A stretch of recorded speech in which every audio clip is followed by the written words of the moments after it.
This is Hyperborean Radio coming at you straight from the wasteland of modernity. I am the Lore Keeper, and in lieu of our normal Sunday broadcast, we would like to present to you this historic radio broadcast. So don't forget to hit all those buttons, and do not be afraid to go listen to our uncensored podcast, links in the description below. That is Hyperborean Radio Uncensored, where we take deep dives into less politically correct or even socially acceptable topics, and we pretty much say what we think. Our team has been busy putting the finishing touches on our upcoming book, which will be available on Amazon soon. And we will let you know when it becomes available for purchase, so stay tuned for that, as well as the many books and products that will be following quickly afterwards. So until then, just relax and listen to the original 1938 broadcast of War of the Worlds by Orson Welles. The Columbia Broadcasting System and its affiliated stations present Orson Welles and the Mercury Theater on the air in The War of the Worlds by H.G. Wells.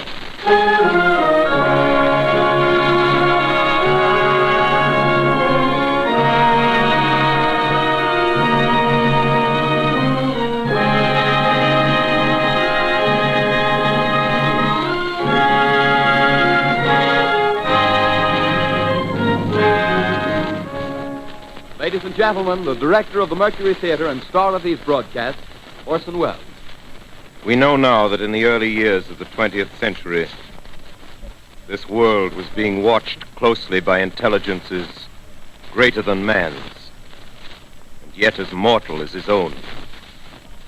We know now that as human beings busied themselves about their various concerns, they were scrutinized and studied, perhaps almost as narrowly as a man with a microscope might scrutinize the transient creatures that swarm and multiply in a drop of water.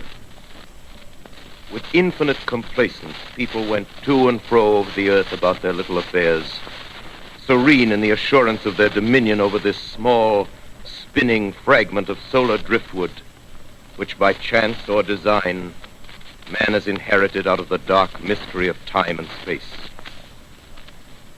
Yet across an immense ethereal gulf, minds that are to our minds as ours are to the beasts in the jungle, intellects, vast, cool, and unsympathetic, regarded this earth with envious eyes and slowly and surely drew their plans against us.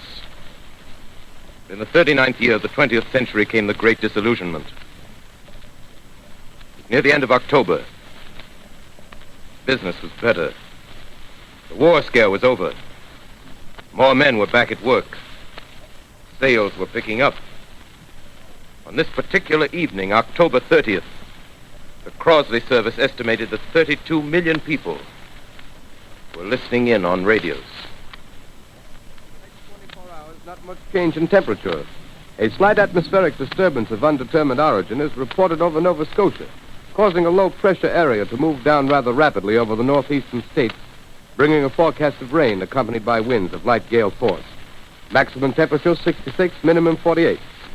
This weather report comes to you from the Government Weather Bureau. We take you now to the Meridian Room in the Hotel Park Plaza in downtown New York, where you will be entertained by the music of Raymond Raquello and his orchestra.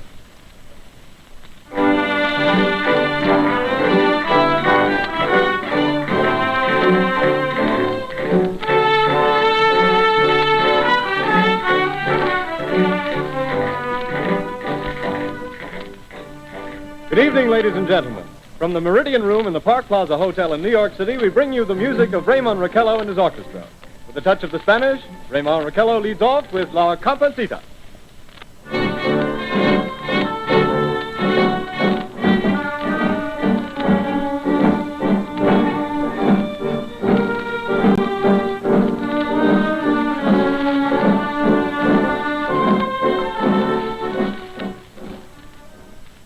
Ladies and gentlemen, we interrupt our program of dance music to bring you a special bulletin from the Intercontinental Radio News. At 20 minutes before 8 Central Time, Professor Farrell of the Mount Jennings Observatory, Chicago, Illinois, reports observing several explosions of incandescent gas occurring at regular intervals on the planet Mars. The spectroscope indicates the gas to be hydrogen and moving toward the Earth with enormous velocity. Professor Pearson of the observatory at Princeton confirms Farrell's observation and describes the phenomenon as, quote, like a jet of blue flame shot from a gun, unquote. We now return you to the music of Ramon Raquello, playing for you in the Meridian Room of the Park Plaza Hotel, situated in downtown New York.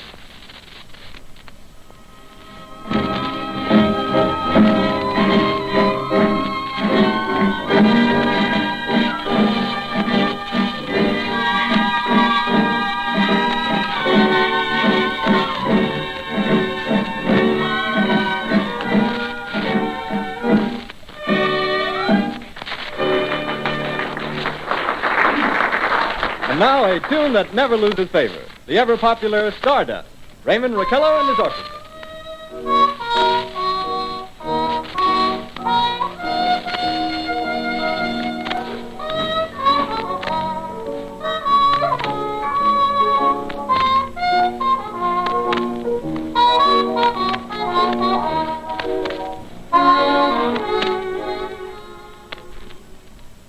Ladies and gentlemen, following on the news given in our bulletin a moment ago, the Government Meteorological Bureau has requested the large observatories of the country to keep an astronomical watch on any further disturbances occurring on the planet Mars.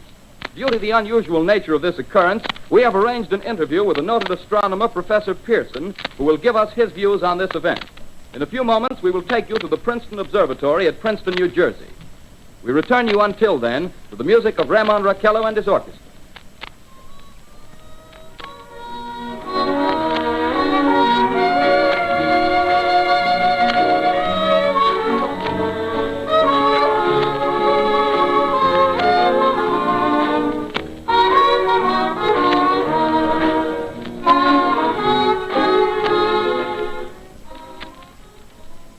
We are ready now to take you to the Princeton Observatory at Princeton, where Carl Phillips, our commentator, will interview Professor Richard Pearson, famous astronomer.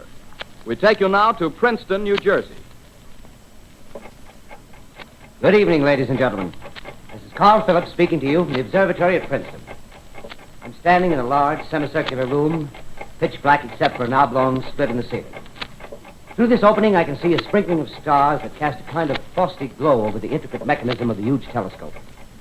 The ticking sound you hear is the vibration of the clockwork. Professor Pearson stands directly above me on a small platform, peering through the giant lens. I'll ask you to be patient, ladies and gentlemen, during any delay that may arise during our interview. Besides the ceaseless watch of the heavens, Professor Pearson may be interrupted by telephone or other communication. During this period, he is in constant touch with the astronomical centers of the world. Professor, may I begin our questions? Any time, Mr. Phillips. Professor, would you please tell our radio audience exactly what you see as you observe the planet Mars through your telescope? Nothing unusual at the moment, Mr. Phillips. A red disk swimming in the blue sea. Transverse stripes across the disk. Quite distinct now because Mars happens to be at the point nearest the Earth, in opposition, as we call it.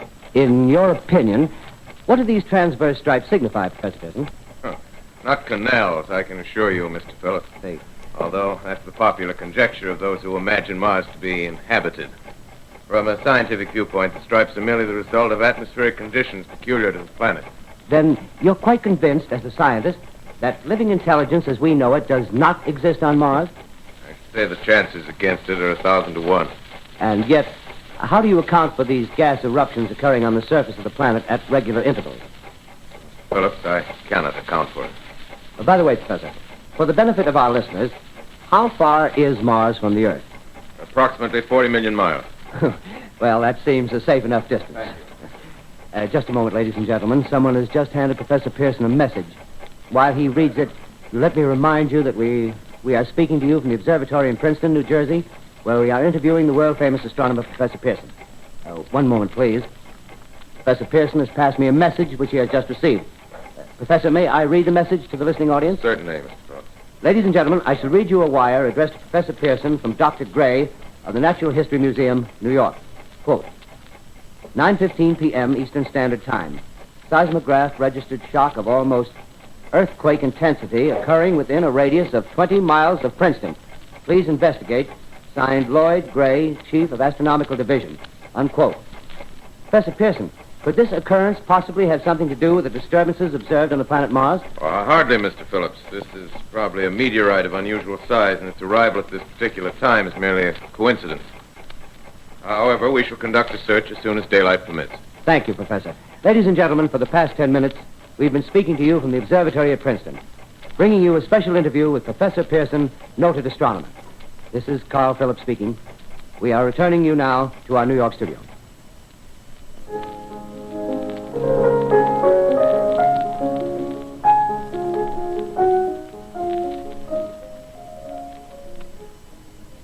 Ladies and gentlemen, here is the latest bulletin from the Intercontinental Radio News.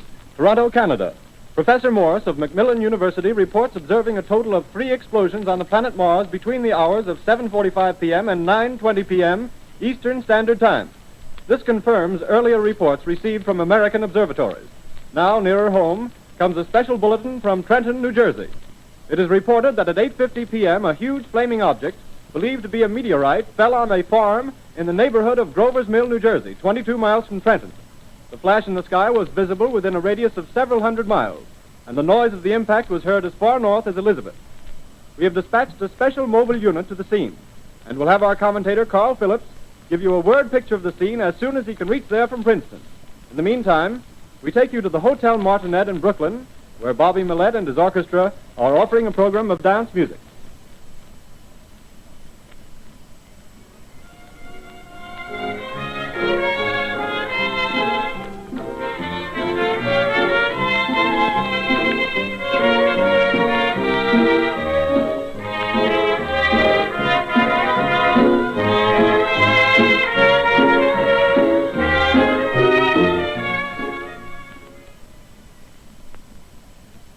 We take you now to Grover's Mill, New Jersey.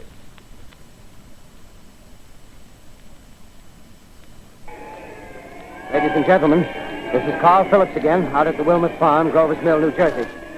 Professor Pearson and myself made the 11 miles from Princeton in 10 minutes. Well, I hardly know where to begin. To paint for you a word picture of the strange scene before my eyes, but something out of a modern Arabian Nights. Well, I just got here. I haven't had a chance to look around yet. I guess that's it. Yes, I guess that's the thing directly in front of me, half buried in a vast pit. Must have struck with terrific force. The ground is covered with splinters of a tree. It must have struck on its way down. But I can see the object itself doesn't look very much like a meteor. At least not the meteors I've seen. It looks more like a huge cylinder. Has a diameter of, what would you say, Professor Pearson? What's that? What would you say, what's the diameter of this? About 30 yards. About 30 yards. The metal on the sheath is, well, I've never seen anything like it. The color is sort of yellowish white. There's curious spectators now are pressing close to the object in spite of the efforts of the police to keep them back. Getting in front of my line of vision. Would you mind standing one side, please? While the police are pushing the crowd back. Here's Mr. Wilmot, owner of the farm here. He may have some interesting facts to add. Mr. Wilmot, would you please tell the radio audience as much as you remember of this rather unusual visitor that dropped in your backyard? Step closer, please. Ladies and gentlemen, this is Mr. Wilmot. Well, I was listening to the radio. Closer and louder, please. Pardon me? Louder, please, closer. Yes. I was listening to the radio and kind of drowsing. That professor fellow was talking about Mars, so I was half dozing and half... Yes, Mr. Wilmot, and then what happened? Well, as I was saying, I was listening to the radio, kind of halfway. Yes, Mr. Wilmot, and then you saw something. Well, not first off. I heard something. And what did you hear? A hissing sound like this. Kind of like a 4th of July rocket. Yes, then what? I turned my head out the window and would have sworn I was asleep and dreaming. Yes? I seen a kind of greenish streak and then zingo. Something smacked the ground, knocked me clear out of my chair. Well, were you frightened, Mr. Wilmot? Well, I ain't quite sure. I reckon I was kind of riled. Well, thank you, Mr. Wilmot. Thank you very much. Yeah, you want me to tell No, that's some quite more? all right. That's plenty. Ladies and gentlemen, you've just heard Mr. Wilmot, owner of the farm where this thing has fallen. I wish I could convey the atmosphere, the background of this fantastic scene. Hundreds of cars are parked in a field in back of us, and the police are trying to rope off the roadway leading into the farm, but it's no use. They're breaking right through. The car's headlights throw an enormous spotlight on the pit where the object's half buried. Now, some of the more daring souls now are venturing near the edge. Their silhouettes stand out against the metal sheen. One man wants to touch the thing. He's having an argument with the policeman. Now, the policeman wins. Now, ladies and gentlemen, there's something I haven't mentioned in all this excitement, but it's becoming more distinct. Perhaps you've caught it already on your radio. Listen, please. Do you hear it? It's a curious humming sound that seems to come from inside the object, I'll move the microphone nearer. Here. Now, we're not more than 25 feet away. Can you hear it now? Professor Pearson, Yes, Mr. Phillips. can you tell us the meaning of that scraping noise inside the thing? Possibly the unequal cooling of its surface. I say, do you still think it's a meteor, Professor? I don't know what to think. The metal casing is definitely extraterrestrial. Not found on this Earth. Friction with the Earth's atmosphere usually tears holes in a meteorite. This thing is smooth, and you can see its cylindrical Just a minute. shape. Something's happening. Ladies and gentlemen, this is terrific. This end of the thing is beginning to flake off. The top is beginning to rotate like a screw, and the thing must be hollow. Move it! Keep back there! Keep back there! Keep those men back! Keep back there! Keep those idiots back! Take off! The top's loose! Look out there! Stand back! Ladies and gentlemen, this is the most terrifying thing I've ever witnessed. Wait a minute. Someone crawling someone or something. I can see turning out of that black hole two luminous discs. The eyes, it might be a face, might be almost but heavens, something wriggling out of the shadow like a gray snake. Now it's another one and another one and another one. They look like tentacles to me. Oh, yeah, I can see the thing's body now. It's large as a bear. It glistens like wet leather, but that face, ladies and gentlemen, it's indescribable. I can hardly force myself to keep looking at it. It's so awful. The eyes are black and they gleam like a serpent. The mouth is kind of V-shaped with saliva dripping from its rimless lips that seem to quiver and pulsate. And the monster or whatever it is can hardly move. It seems weighed down by possibly gravity or something. The thing's rising up now and the crowd falls back. They've seen plenty. The most extraordinary experience, ladies and gentlemen. I can't find words. Well, I'll pull this microphone with me as I talk. I'll have to stop the description until I can take a new position. Hold on, will you please? I'll be right back in a minute.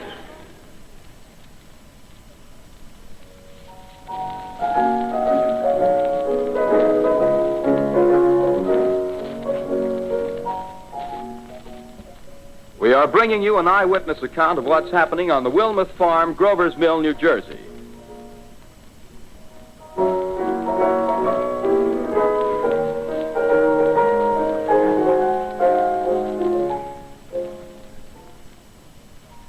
We now return you to Carl Phillips at Grover's Mill.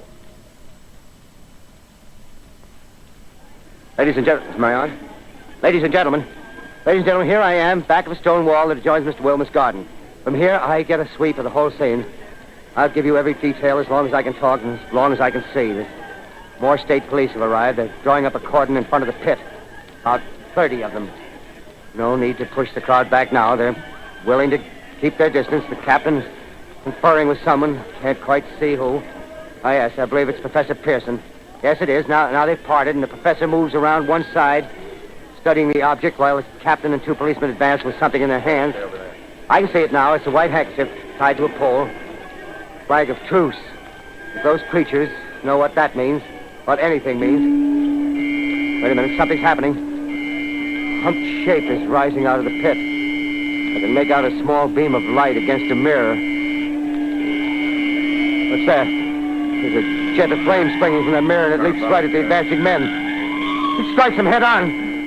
Lord, they're turning into flames. Now the whole field's caught up by the woods, the barns, the gas tanks of the automobiles spreading everywhere. It's coming this way now. It's about 20 yards to my right.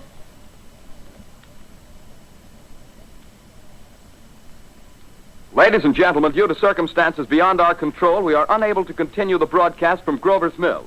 Evidently, there's some difficulty with our field transmission. However, we will return to that point at the earliest opportunity. In the meantime, we have a late bulletin from San Diego, California. Professor Indelkoffer, speaking at a dinner of the California Astronomical Society, expressed the opinion that the explosions on Mars are undoubtedly nothing more than severe volcanic disturbances on the surface of the planet. We continue now with our piano interlude.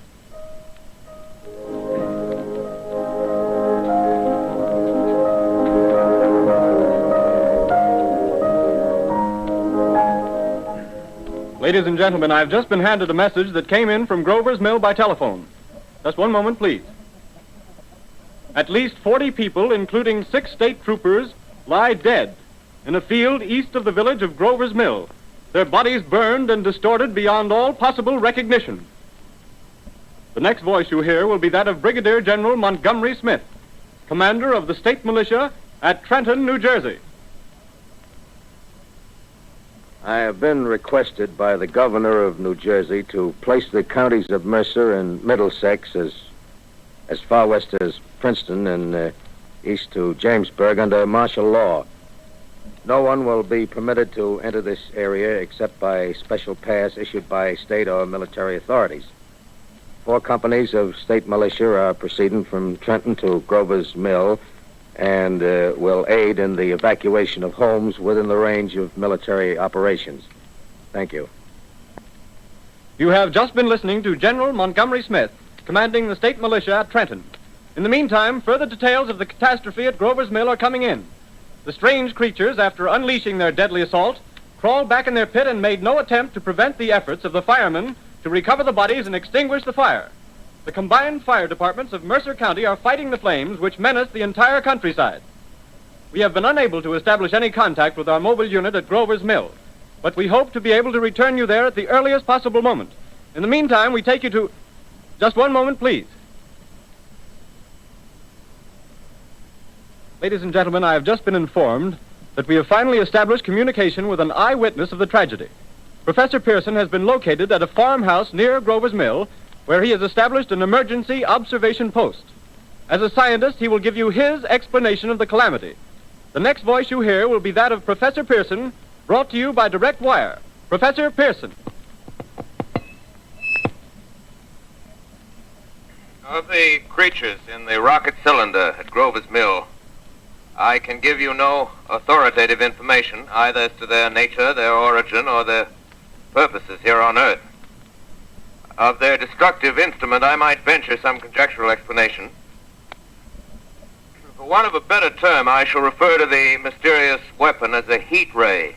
It's all too evident that these creatures have scientific knowledge far in advance of our own. It's my guess that in some way they are able to generate an intense heat in a chamber of practically absolute non-conductivity. This intense heat they project in a parallel beam against any object they choose by means of a polished parabolic mirror of unknown composition, much as the mirror of a lighthouse projects a beam of light. That is my conjecture of the origin of the heat ray. Thank you, Professor Pearson. Ladies and gentlemen, here is a bulletin from Trenton. It is a brief statement informing us that the charred body of Carl Phillips has been identified in a Trenton hospital. Now here's another bulletin from Washington, D.C. The Office of the Director of the National Red Cross reports 10 units of Red Cross emergency workers have been assigned to the headquarters of the state militia, stationed outside of Grover's Mill, New Jersey.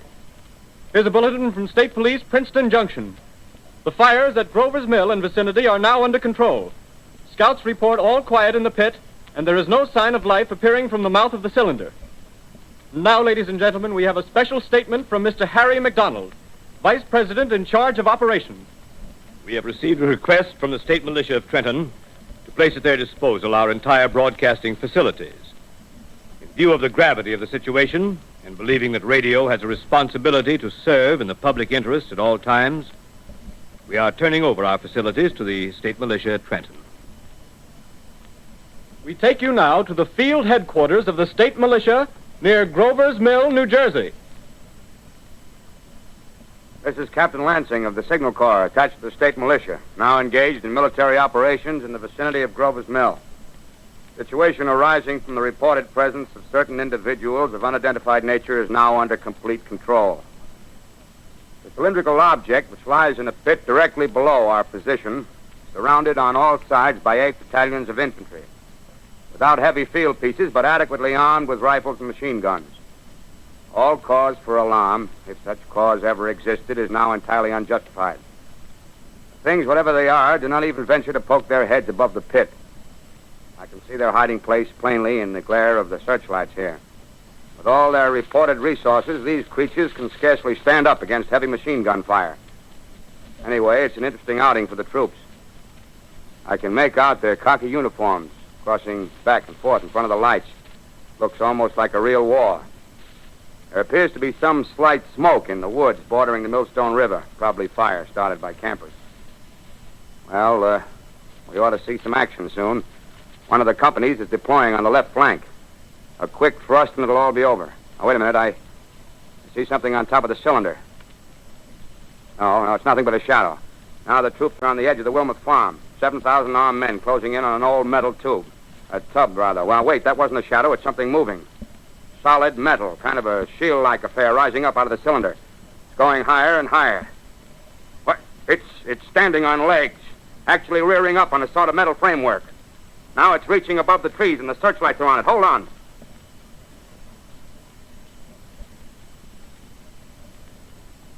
Ladies and gentlemen, I have a grave announcement to make.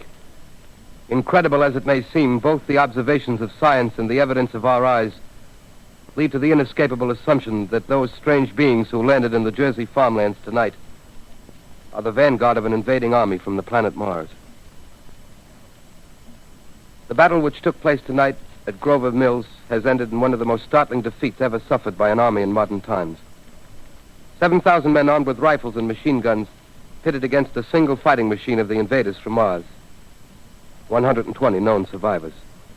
The rest strewn over the battle area from Grover's Mill to Plainsboro, crushed and trampled to death under the metal feet of the monster, or burned to cinders by its heat ray. The monster is now in control of the middle section of New Jersey and has effectively cut the state through its center. Communication lines are down from Pennsylvania to the Atlantic Ocean.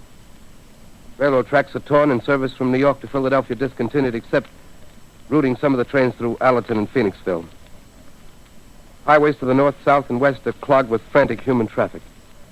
Police and army reserves are unable to control the mad flight. By morning, the fugitives will have swelled Philadelphia, Camden, and Trenton. It is estimated to twice their normal population. Martial law prevails throughout New Jersey and eastern Pennsylvania.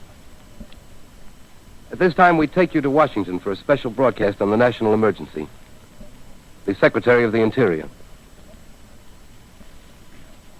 Citizens of the nation, I shall not try to conceal the gravity of the situation that confronts the country, nor the concern of your government in protecting the lives and property of its people. However, I wish to impress upon you, private citizens and public officials, all of you, the urgent need of calm and resourceful action. Fortunately, this formidable enemy is still confined to a comparatively small area, and we may place our faith in the military forces to keep them there. In the meantime, placing our faith in God, we must continue the performance of our duties, each and every one of us, so that we may confront this destructive adversary with a nation united, courageous, and consecrated to the preservation of human supremacy on this earth. I thank you. You have just heard the Secretary of the Interior speaking from Washington. Bulletins too numerous to read are piling up in the studio here. We're informed that the central portion of New Jersey is blacked out from radio communication due to the effect of the heat ray upon power lines and electrical equipment. Here's a special bulletin in New York. Cables have been received from English, French, and German scientific bodies offering assistance. Astronomers report continued gas outbursts at regular intervals on the planet Mars. The majority voiced the opinion that the enemy will be reinforced by additional rocket machines. There have been several attempts made to locate Professor Pearson of Princeton, who has observed Martians at close range. It is feared he was lost in the recent battle. Langham Field, Virginia. Scouting planes report 3 Martian machines visible above treetops, moving north toward Somerville with population fleeing ahead of them. The heat ray is not in use, although advancing at express train speed. Invaders pick their way carefully. They seem to be making a conscious effort to avoid destruction of cities and countryside. However, they stop to uproot power lines, bridges, and railroad tracks. Their apparent objective is to crush resistance, paralyze communication, and disorganize human society. Here is a bulletin from Basking Ridge, New Jersey. Coon hunters have stumbled on a second cylinder similar to the first, embedded in the great swamp 20 miles south of Morristown. Army field pieces are proceeding from Newark to blow up the second invading unit before the cylinder can be opened and the fighting machine rigged. They are taking up a position in the foothills of Watchung Mountains. Another bulletin from Langham Field, Virginia. Scouting planes report enemy machines, now 3 in number, increasing speed northward, kicking over houses and trees in their evident haste to form a conjunction with their allies south of Morristown. Machines also sighted by telephone operator east of Middlesex within 10 miles of Plainfield. Here's a bulletin from Winston Field, Long Island. A fleet of Army bombers carrying heavy explosive flying north in pursuit of enemy. Scouting planes act as guides. They keep the speeding enemy in sight. Just a moment, please, ladies and gentlemen. We've run special wires to the artillery line in adjacent villages to give you direct reports in the zone of the advancing enemy. First, we take you to the battery of the 22nd Field Artillery, located in the Watchung Mountains. Range 32 meters. 32 meters. Projection 39 degrees. 39 degrees. Fire. 140 yards to the right, sir. Shift range 31 meters. 31 meters. Projection 37 degrees. 37 degrees. Fire.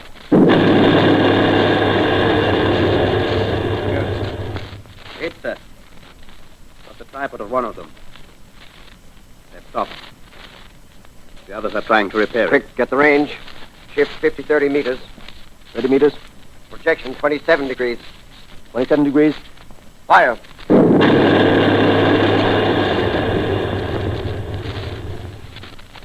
Can't see the shell land, sir. Letting off a smoke. What is it?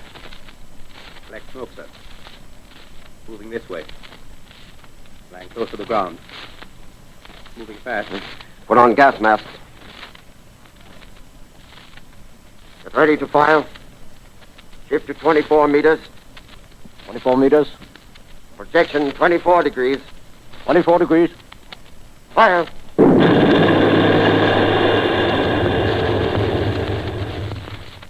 Still can't see, sir. Smoke's coming nearer. Get the range. 20 feet. Meters. 23 meters. 23 meters. Projection 22 degrees.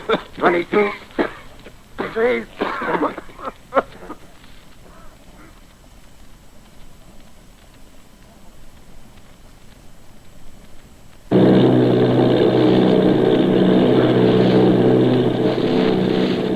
Army bombing plane V-843 off Bayonne, New Jersey. Lieutenant Vogt, commanding 8 bombers, reporting to Commander Fairfax, Langham Field. This is Vogt reporting to Commander Fairfax, Langham Field. Enemy tripod machines now in sight. Reinforced by 3 machines from the Morristown cylinder, 6 altogether. 1 machine partially crippled. Believed hit by shell from Army gun in Watchung Mountains. Guns now appear silent. A heavy black fog hanging close to the earth of extreme density, nature unknown. No sign of heat ray. Enemy now turns east, crossing Passaic River into the Jersey marshes. Another straddles the Pulaski Skyway. Evident objective is New York City. They're pushing down a high-tension power station. Machines are close together now, and we're ready to attack. Planes circling, ready to strike. 1,000 yards, and we'll be over the first.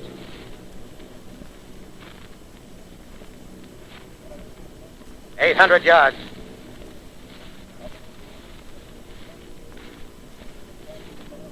$600.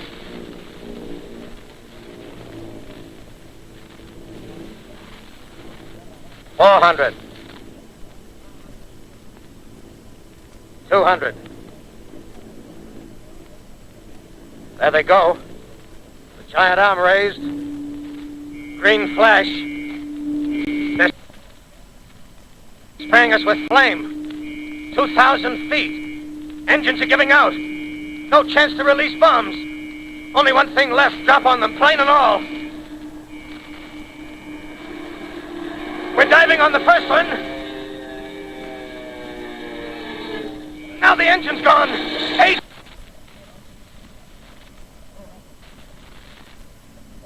This is Bayonne, New Jersey, calling Langham Field. This is Bayonne, New Jersey, calling Langham Field. Come in, please. This is Langham Field. Go ahead. 8 Army bombers in engagement with enemy tripod machines over Jersey Flats. Engines incapacitated by heat ray. All crashed. 1 enemy machine destroyed. Enemy now discharging heavy black smoke in direction of... Newark, New Jersey. This is Newark, New Jersey. Warning. Poisonous black smoke pouring in from Jersey marshes. Reaches South Street.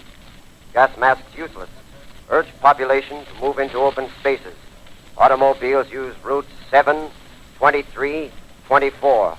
Avoid congested areas. Smoke now spreading over Raymond Boulevard.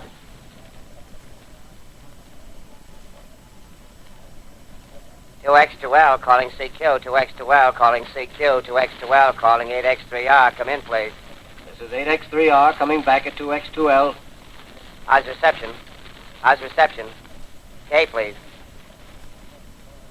Where are you, 8X3R? What's the matter? Where are you?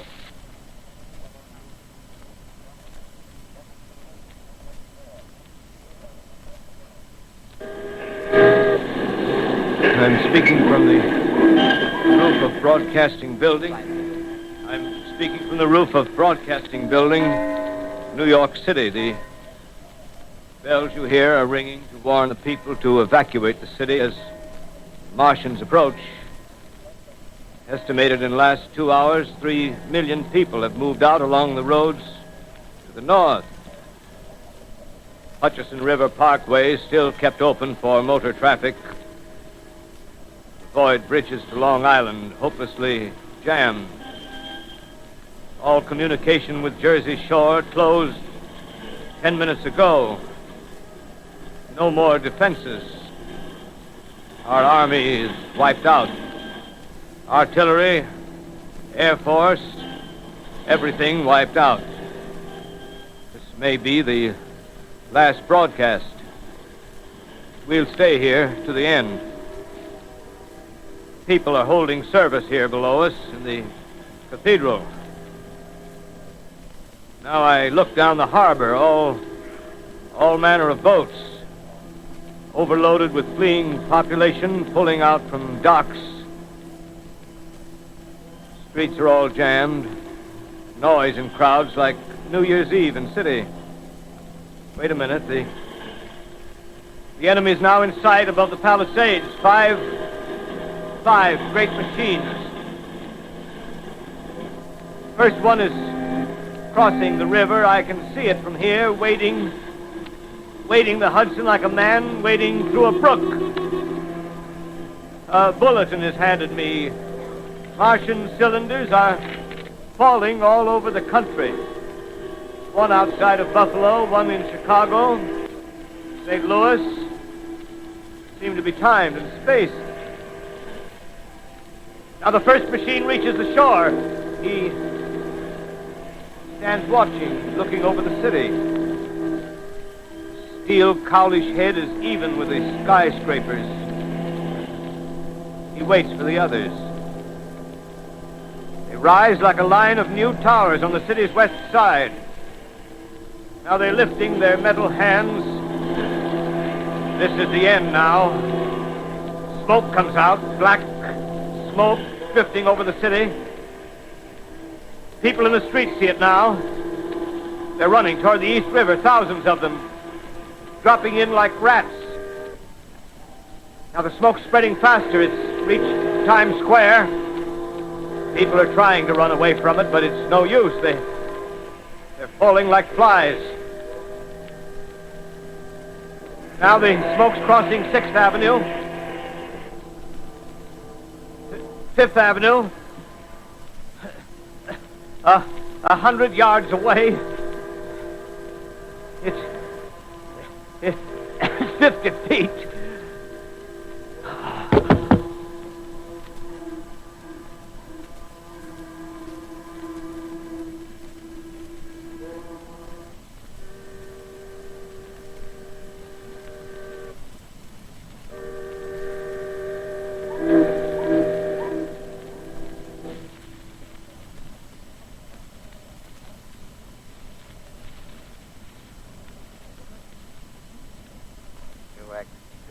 Calling CQ.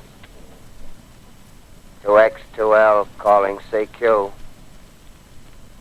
2X2L calling CQ, New York. Isn't there anyone on the air? Isn't there anyone on the air? Isn't there anyone? 2X2L.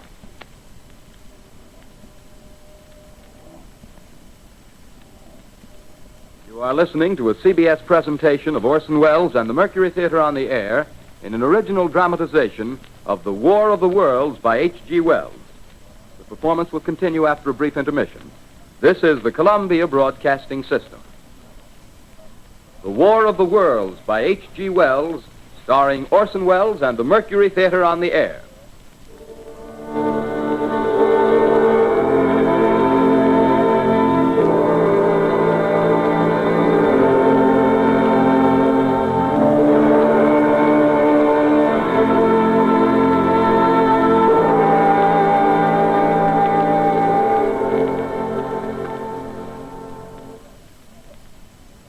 I set down these notes on paper. I'm obsessed by the thought that I may be the last living man on Earth. I've been hiding in this empty house near Grover's Mill, a small island of daylight cut off by the black smoke from the rest of the world. All that happened before the arrival of these monstrous creatures in the world now seems part of another life. A life that has no continuity with the present. Furtive existence of the lonely derelict who pencils these words on the back of some astronomical notes bearing the signature of Richard Pearson. I look down at my blackened hand and I try to connect them with a professor who lives at Princeton and who on the night of October 20th glimpsed through his telescope an orange splash of light on a distant planet. My wife, my colleagues, my students, my books, my observatory, my world. Where are they? Did they ever exist? Am I Richard Pearson? What day is it? Do days exist without calendars? Does time pass when there are no human hands left to wind the clocks? In writing down my daily life, I tell myself I shall preserve human history between the dark covers of this little book that was meant to record the movements of the stars. But to write, I must live, and to live, I must eat. Find moldy bread in the kitchen and an orange not too spoiled to swallow. Keep watch at the window. Time to time, I catch sight of a Martian above the black smoke. Smoke still holds the house in its black coil, but at length there's a hissing sound, and suddenly I see a Martian mounted on his machine, spraying the air with a jet of steam as if to dissipate the smoke. I watch in a corner as his huge metal legs nearly brush against the house. Exhausted by terror, I fall asleep. Morning. Sun streams in the window. Black cloud of gas has lifted, and the scorched meadows to the north look as though a black snowstorm had passed over them. I venture from the house. I make my way to a road, no traffic. Here and there a wrecked car, baggage overturned, a blackened skeleton. Push on north. For some reason I feel safer trailing these monsters than running away from them. And I keep a careful watch. I've seen the Martians feed. Should one of their machines appear over the top of trees, I'm ready to fling myself flat on the earth. I come to a chestnut tree. October. Chestnuts are ripe. Fill my pockets. I must keep alive. 2 days I wander in a vague northerly direction through a desolate world. Finally, I notice a living creature. A small red squirrel in a beech tree. I stare at him and wonder. He stares back at me. I believe at that moment the animal and I shared the same emotion. The joy of finding another living being. Push on north. I find dead cows in a brackish field, and beyond the charred ruins of a dairy and a silo remains standing guard over the wasteland like a lighthouse. Deserted by the sea. Astride the silo perches a weathercock. The arrow points north. North. Next day, I come to a city. City vaguely familiar in its contours, yet its buildings strangely dwarfed and leveled off as if a giant had sliced off its highest towers with a capricious sweep of his hand. Reached the outskirts, I found Newark. Newark, undemolished but humbled by some whim of the advancing Martians. Presently, with an odd feeling of being watched, I caught sight of something crouching in a doorway. I made a step towards it, and it rose up and became a man. A man armed with a large knife. Stop! Where do you come from? I come from many places. A long time ago, from Princeton. Princeton, huh? That's near Grover's Mill. Yes. Grover's Mill. There's no food here. This is my country. All this end of town down the river. There's only food for one. Which way are you going? I don't know. I guess I'm looking for people. Hey, what was that? Did you hear something just then? No. Only a bird. A live bird. Yeah. You get to know that birds have shadows these days. Say, we're in the open here. Let's crawl in this doorway here and talk. Have you seen any Martians? No. They're going over to New York. Night, the sky's alive with their lights, just as if people were still living in it. By daylight, you can't see them. 5 days ago, a couple of them carried something big across the flats from the airport. I think they're learning how to fly. Fly? Yeah, fly. Then it's all over with humanity. Stranger, there's still you and I. 2 of us left. Yeah. They got themselves in solid. They wrecked the greatest country in the world. Those green stars, they're probably falling somewhere every night. They've only lost one machine. There isn't anything to do. We're done. We're licked. Where were you? You're in a uniform. Yeah, what's left of it. I was in the militia. National Guard. That's good.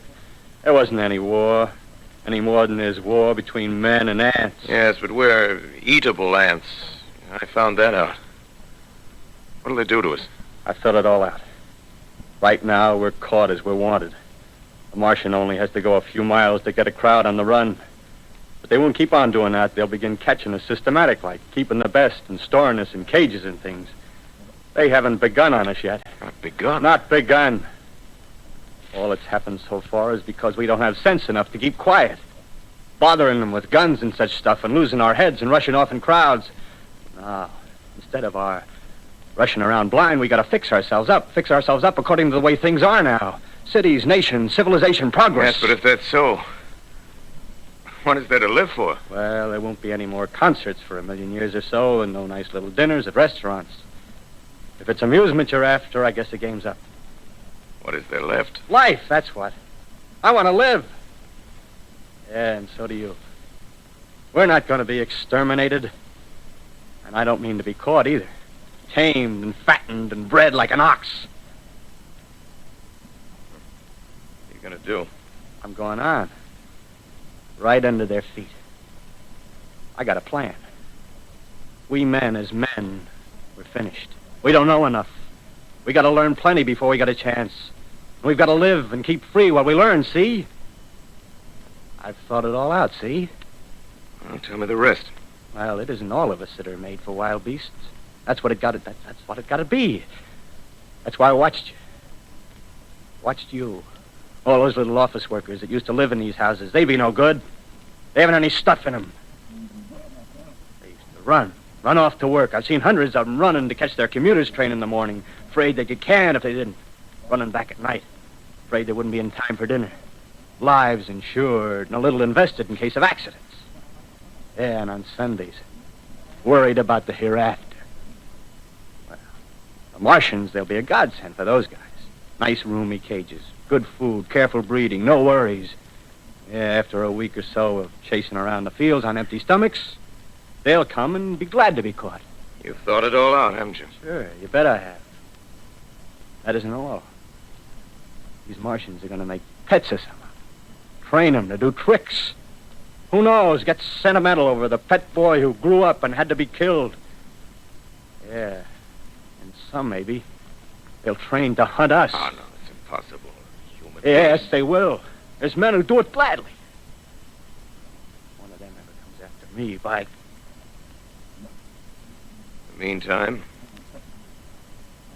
you and I and others like us, where are we to live when the Martians own the Earth? I got it all figured out. We'll live underground. I've been thinking about the sewers. Under New York, there are miles and miles of them. The main ones, they're big enough for anybody. Then there's cellars, vaults, underground storerooms, railway tunnels, subways. You begin to see, huh? We'll get a bunch of strong men together. No weaklings. That rubbish, out. As you meant me to go. All right. Give you a chance, didn't I? Won't quarrel about that. Go on. Well, we got to make safe places for us to stay in, see? Get all the books we can. Science books. That's where men like you come in, see? We raid the museums. We'll even spy on the Martians. May not be so much we have to learn before... Just imagine this. 4 or 5 of their own fighting machines suddenly start off. Heat rays right and left. Not a Martian in them. Not a Martian in them, see?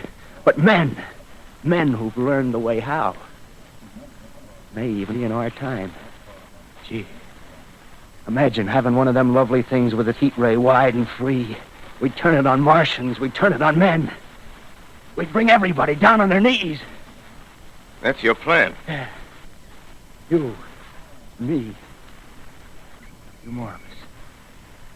We'd own the world. I see. Hey. Hey, what's the matter? Where are you going? Not to your world. Bye, stranger. Well, after parting with the artilleryman, I came at last to the Holland Tunnel, entered that silent tube. Anxious to know the fate of the great city on the other side of the Hudson. Cautiously, I came out of the tunnel and made my way up Canal Street. Reached 14th Street, and there again were black powder and several bodies and an evil, ominous smell from the gratings of the cellars of some of the houses. I wandered up through the 30s and 40s, stood alone on Times Square, caught sight of a lean dog running down 7th Avenue with a piece of dark brown meat in his jaws and a pack of starving mongrels at his heels. Made a wide circle around me as though he feared I might prove a fresh competitor. Walked up Broadway in the direction of that strange powder, past silent shop windows, displaying their mute wares to empty sidewalks. Past the Capitol Theater, silent, dark. Past a shooting gallery where a row of empty guns faced an arrested line of wooden ducks. Near Columbus Circle, I noticed models of 1939 motor cars in the showrooms facing empty streets. Over the top of the General Motors building, I watched a flock of black birds circling in the sky. Hurried on. Suddenly, I caught sight of the hood of a Martian machine, standing somewhere in Central Park, gleaming in the late afternoon sun. An insane idea. I rushed recklessly across Columbus Circle and into the park. I climbed a small hill above the pond at 60th Street, and from there I could see, standing in a silent row along the mall, 19 of those great metal titans, their cowls empty, their steel arms hanging listlessly by their sides. I looked in vain for the monsters that inhabit those machines. Suddenly, my eyes were attracted to the immense flock of black birds that hovered directly below me. They circled to the ground. And there before my eyes, stark and silent, lay the Martians with the hungry birds pecking and tearing brown shreds of flesh from their dead bodies. Later, when their bodies were examined in laboratories, it was found that they were killed by the putrefactive and disease bacteria against which their systems were unprepared. Slain, after all, man's defenses had failed by the humblest thing that God, His wisdom, has put upon this earth. Before the cylinder fell, there was a general persuasion that through all the deep of space, no life existed beyond the petty surface of our minute sphere. Now we see further. Dim and wonderful is the vision I've conjured up in my mind of life spreading slowly from this little seedbed of the solar system throughout the inanimate vastnesses of sidereal space. But a remote dream, maybe that the destruction of the Martians is only a reprieve to them and not to us. The future ordained, perhaps. Strange it now seems to sit in my peaceful study at Princeton, writing down this last chapter of the record, begun at a deserted farm in Grover's Mill. Strange to watch children playing in the streets. Strange to see young people strolling on the green where the new spring grass heals the last black scars of a bruised earth. Strange to watch the sightseers enter the museum where the dissembled parts of a Martian machine are kept on public view. Strange when I recall the time when I first saw it. Bright and clean-cut, hard and silent under the dawn of that last great day.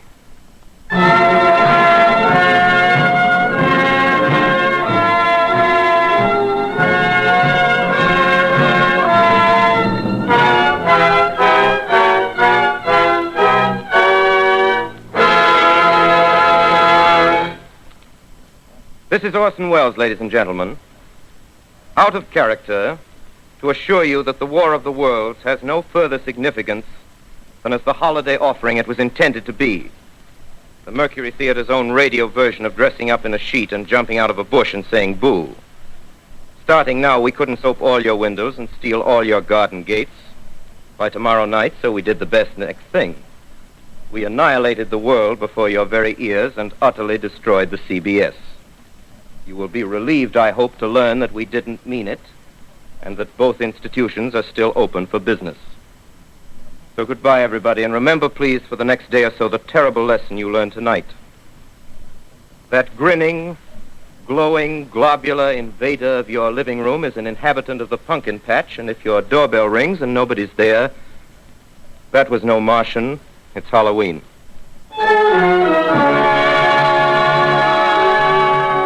Tonight, the Columbia Broadcasting System and its affiliated stations coast to coast has brought you The War of the World by H.G. Wells, the 17th in its weekly series of dramatic broadcasts featuring Orson Welles and the Mercury Theater on the air. Next week, we present a dramatization of 3 famous short stories. This is the Columbia Broadcasting System.